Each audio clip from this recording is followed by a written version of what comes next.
All right, welcome back to the channel. So in this video, we're going to talk about Errol Spence Jr. and something that Shawn Poster had to say, which pulls into question whether or not Errol Spence Jr. is all the way recovered from his accident and what effects that could have on the fight with Manny Pacquiao. Let's talk about that in this video.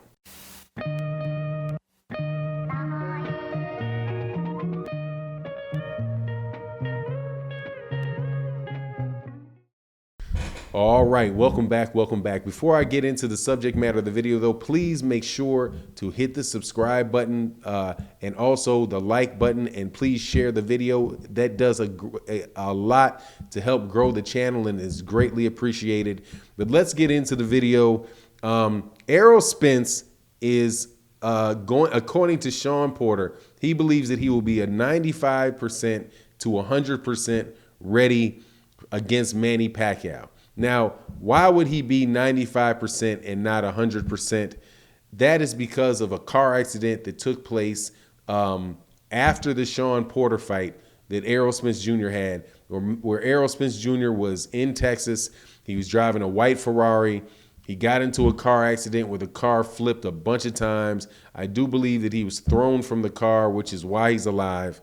And he was, according to the sources that I had, he was just very fortunate. He had a lot of bruising, but he didn't have any broken bones. He didn't have anything like that. He lost his, he had to get his teeth replaced and all of that stuff. So it was definitely a bad accident. However, it's something where he was able to continue on with his career.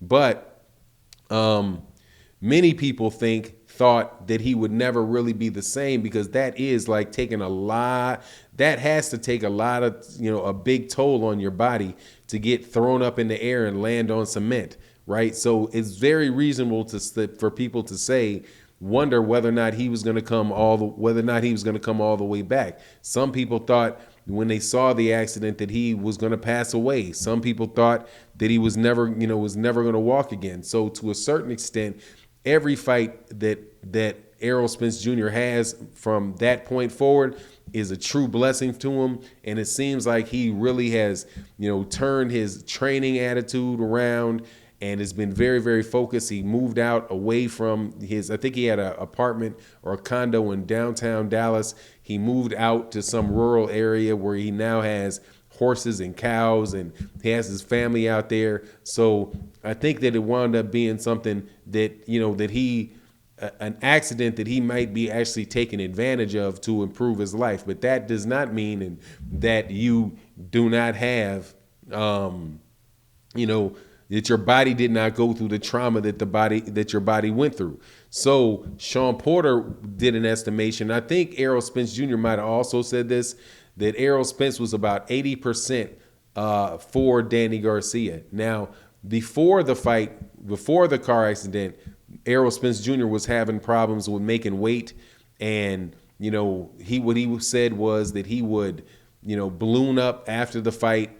And because of the amount of time it was taking to get fights, eventually he wound up not even really doing any exercising until it was time to go train for the fight. So he spent his whole fight trying to lose weight, pretty much just having a fat camp and not being able to work on strategy or whatever. So there was that aspect there too, which kept him from being 100% in the Mikey Garcia fight and the Shawn Poster fight. But then when the car accident kicked up, that is just, that just adding insult. That's just adding insult to injury. But was he 80% for the Danny Garcia fight? I think that I could see why people would make that argument, because he really wasn't tremendously aggressive in that fight. He pretty much did what he had to do in order to win. It was similar to the Mikey Garcia fight, where Errol just kind of stayed behind the jab, threw combinations off the jab, and then just kept himself very, very defensively responsible. And that jab pretty much kept both Mikey Garcia at home and kept Danny Garcia at home.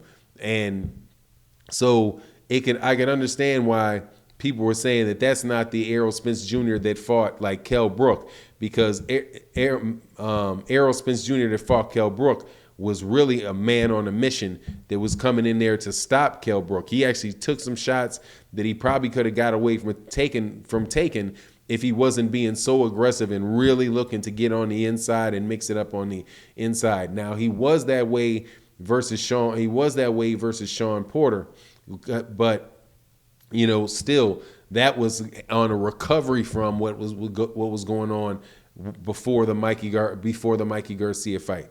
So is Errol going to be at 100%? I'll put it this way. This is my viewpoint on it. You have two main issues for both camps. For Manny Pacquiao, it's his age. And for Errol Spence Jr., it is how much is left in the tank from him from that car accident. And so I think that Errol Spence Jr., because I've been paying attention to him, and I know that Errol Spence Jr. has been in training. He's been working. You see him. You've seen him. There's not been a time in between these fights that I saw him where he has a really puffy face, because Errol Spence Jr., you can always tell when he's overweight because his weight shows up in his cheeks. And so used to be able to see like several, because matter of fact, in the few times that I've seen him in person at fights, I was like, oh, okay, wow, he looks kind of pudgy when he's not fighting.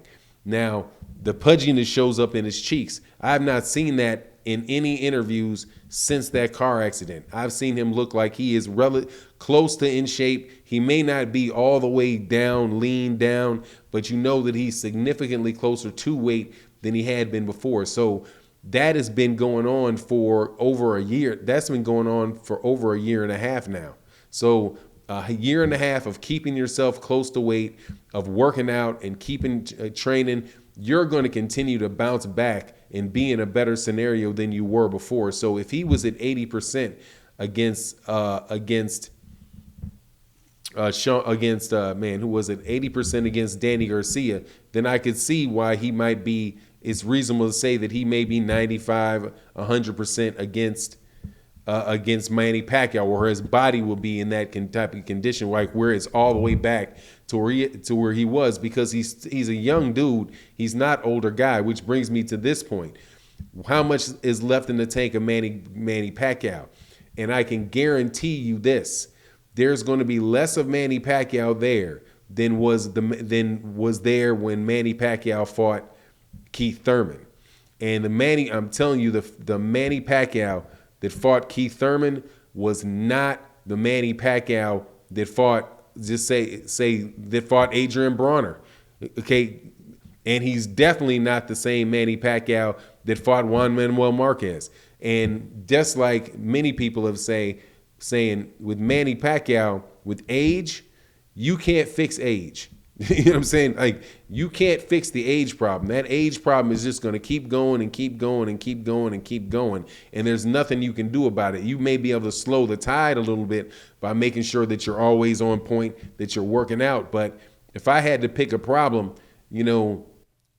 recovering from an injury that I didn't have any broken bones or anything in versus dealing with the fact that I'm getting older, I might take the car accidents problems. Now, I'm not going to take having the car accident, trust me, because man, oh man, oh man, I don't want to have that. And I want that said just out publicly. But I'm saying, as far as where they are in, a young man who had to recover from an injuries versus an older guy that has to stem the tide of a younger guy that is a world-class fighter, you get my point. But anyway, that's my take on the matter. You let me know what you think. And with that, I'm out. Peace.